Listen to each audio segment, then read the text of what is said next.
ጤና ይስጥልኝ ተመልካቾቻችን ከፕራይም ሚዲያ የሰዓቱ መረጃዎች ይዤ ቀርብ ያለው መረጃዎችን ማቀርብላችሁ እናስታጥቂ ነኝ። ቆይታችሁ ከኛ ጋር ይሁን።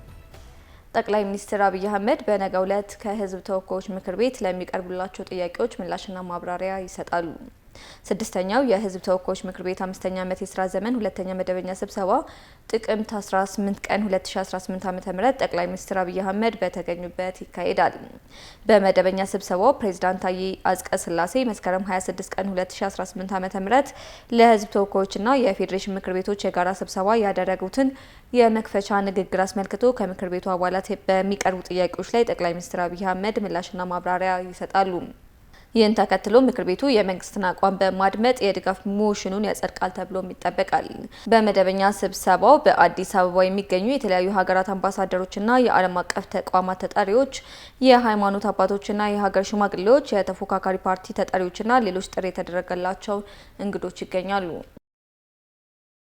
1800 ሜጋዋት የማመንጨት አቅም ያለው የኮይሻ የኃይል ማመንጫ በኢትዮጵያ አጠቃላይ የኃይል ፍሰት ላይ ትርጉም ያለው ለውጥ የሚያመጣ መሆኑን የጠቅላይ ሚኒስትር ጽህፈት ቤት ገለጸ።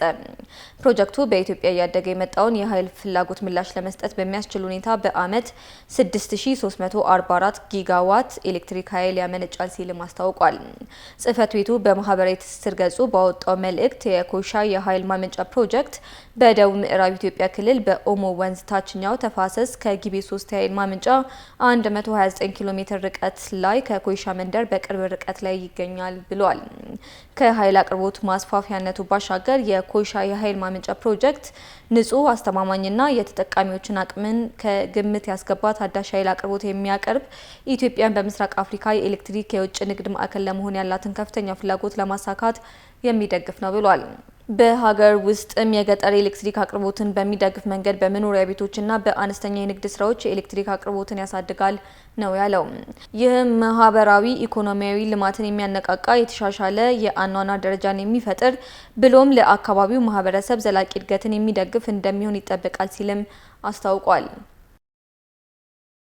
የአዲስ አበባ ኮሪደር ልማት የዜጎችን ተጠቃሚነት በማረጋገጥ የኢትዮጵያን ብልጽግናውን ለማድረግ መሰረት የሚጥል ስኬት የተመዘገበበት መሆኑን ከንቲባ አዳነች አቤቤ ገለጹ። አዲስ አበባ እንደ ስሟ ውብ ለማድረግ በተጀመረው የኮሪደር ልማት ስራዎች ለተሳተፉ አካላት የምስጋና መርሃ ግብር ተከናውኗል። የአዲስ አበባ ከተማ አስተዳደር ከንቲባ አዳነች አቤቤ በዚህ ወቅት እንዳሉት በአዲስ አበባ ኮሪደር ልማት የተመዘገበው ውጤት መዲናዋ የብልጽግና ተምሳሌትነቷን በተሟላ ሁኔታ መተግበር የሚያስችላትን አቅም መገንባቷን ማሳያ መሆኑን ገልጸዋል። ኢትዮጵያን በማልማት ወደምንፈልገው ብልጽግና ለመሸጋገር ትብብር ትልቅ መሰረት መሆኑን ገልጸው መተባበርና መሰባሰብ የተጀመረውን የብልጽግና ራዕይ እውን ማድረግ ያስችላል ነው ያሉት። የአዲስ አበባን ገጽታ መቀየር ትልቅ ትርጉም እንዳለው ጠቁሞ መዲናዋ የኢትዮጵያ መታያ መለኪያና ነጸብራቅ መሆኗን ያሳያል ብለዋል። የመዲናዋ የኮሪደር ልማት በሌሎች ክልሎች ለተጀመሩ ስራዎች ልምድ እንደሚሆን ጠቅሰው ስኬቱ ለትውልድ የሚተርፍ ዘመን ተሻጋሪ መሆኑን ገልጸዋል። በነዳጅ ኩባንያዎች አቅርቦትና ስርጭት ላይ አዲስ የገበያ ድርሻ አሰራር ተግባራዊ ተደርጓል ሲል የነዳጅና ኢነርጂ ባለስልጣን አስታወቀ።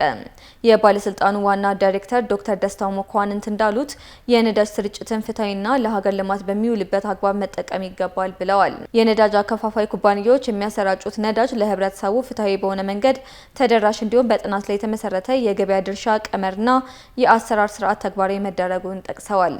ከዚህ በፊት ኩባንያዎች ከነዳጅ አቅራቢ ድርጅቶች ተረክበው ለማደያዎች የሚያደርሱበት አሰራር ለህገ ወጥነት በር የከፈተ እንደሆነ በጥናት መለየቱንም ተናግረዋል። በጥናቱ መሰረትም በቀጥታ ተጠቃሚ የሆኑ ቁልፍ የልማት ሴክተሮች በሚጠየቁበት ቀን በቀጥታ እንዲደርሳቸውና ለኮንትሮባንድ ተጋላጭ ለሆኑ አካባቢዎች ደግሞ በኮታ እንዲቀርብላቸው እንደሚደረግም አብራርተዋል።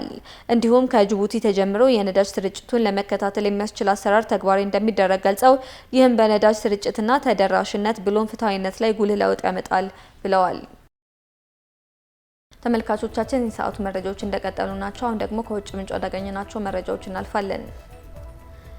የሱዳን ፓራሚሊታሪ ፈጣን የድጋፍ ኃይሎች RSF የምዕራብ አልፋሽርን ከተማ እንደተቆጣጠረ ገለጸ።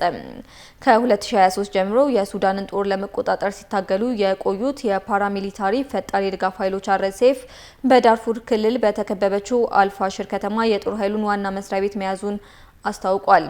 ሆኖም ሰራዊቱ እስካሁን ምንም አስተያየት አልሰጠም። ኤልፋሽር ለ18 ወራት በአርኤስኤፍ ከበባ ውስጥ የቆየ ሲሆን በግምት 300,000 ሰዎች በተከበበችው ከተማ ውስጥ ይኖራሉ። አርኤስኤፍ በአሁኑ ጊዜ የዳርፉርና የኮርዶፋን ክልሎች የሚይዝ ሲሆን የጦር ኃይሉ ደግሞ አብዛኛውን የደቡብ ምስራቅ የሀገሪቱን ክልሎች እንዲሁም የናይል ወንዝን ይቆጣጠራል ሲል አፍሪካ ኒውስ ዘግቧል። የሩሲያ የውጭ ጉዳይ ሚኒስቴር ሰርጌይ ላቭሮቭ የሩሲያ አሜሪካ ጉባኤ የመካሄድ ዕድል በዋሽንግተን ላይ የተመሰረተ መሆኑን ተናገሩ። ላቭሮቭ በሃንጋሪ ባደረጉት ንግግር ፕሬዝዳንት ዶናልድ ትራምፕ ከፕሬዝዳንት ቭላዲሚር ፑቲን ጋር በቡዳፔስት ስብሰባ እንዲካሄድ ሀሳብ አቅርበዋል። ፑቲንም ተስማምተው ነበር። ሆኖም አሜሪካ በኋላ እቅዱን ሰርዛለች ወይም ለማራዘም ችላለች ብለዋል። ላቭሮቭ በቅርቡ ከአሜሪካ የውጭ ጉዳይ ሚኒስትር ማርኮ ሩቢዮ ጋር ጥሩና ውጤታማ የስልክ ጥሪ እንዳደረጉ አክለዋል። ነገር ግን አዲስ ስብሰባዎች እንዳልታቀዱም ተናግረዋል። ላቭሮቭ የሩሲያ ክልሎችን ከጥቃት ለመጠበቅ የማቆያ ዞን ስለመፍጠር ውይይቶች እየተካሄዱ መሆናቸውንም ተናግረዋል። የፊንላንድን ኔቶን ለመቀላቀል የወሰደችውን ውሳኔ ተችተው ይህም የአካባቢውን መረጋጋት የሚጎዳ እንደሆነ ተናግረዋል። ላቭሮቭ የአውሮፓ አገራት የሩሲያና የአሜሪካን ውይይት ለማስቆም ግፊት እያደረጉ ነው ሲሉም ከሰዋል ሲል አናዶሉ ዘግቧል። ተመልካቾቻችን ለሰዓቱ የያዝናቸው መረጃዎች ይህን ይመስላሉ። አብራችሁን ቆይታ ስላደረጋችሁ እጅግ እናመሰግናለን። ቀሪ ፕራይም ሚዲያ ዝግጅቶች ይቀጥላሉ። በእኔ በኩል መልካም ጊዜ